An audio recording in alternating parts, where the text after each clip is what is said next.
सिर्फ इस देश के जिम्मेदार विपक्ष होने के नाते जो आपने बताया था, जो आपके द्वारा कही गई बातें थी, उसी से जुड़ा हुआ कुछ सवाल पूछ रहे हैं। हमने नहीं कहा था, आपने ही कहा था। आपने कहा था कि 100 स्मार्ट सिटी बनाएंगे, आपने कहा था 100 दिन में काला धन लेके आएंगे, आपने कहा था कि हर साल 2 करोड़ नौकरी देंगे, तो 18 करोड़ नौकरी होना चाहिए 9 साल में।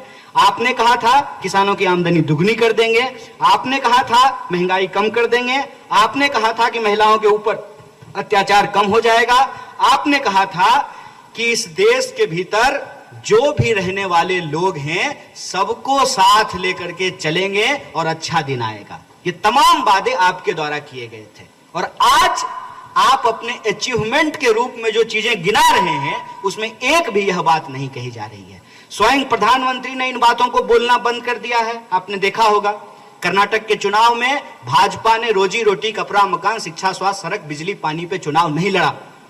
आपने हिमाचल का चुनाव देखा होगा, भाजपा में रोजी रोटी, कपड़ा, मकान पे चुनाव नहीं लड़ा।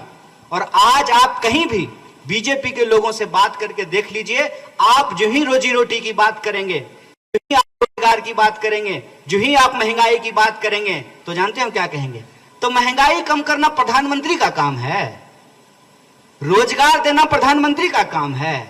तो रोजगार देना प्रधानमंत्री का काम नहीं है तो बिजली के खंभे का उद्घाटन करना भी प्रधानमंत्री का काम नहीं है, वो काम विद्युत मंत्री का है। रेल का उद्घाटन करना रेल मंत्री का काम है, विदेश जाना विदेश मंत्री का काम है, वित्त पे कानून बनाना वित्त मंत्री का काम है, और कानून पे, व्यवस्था पे बात करना कानून मंत्री का काम है।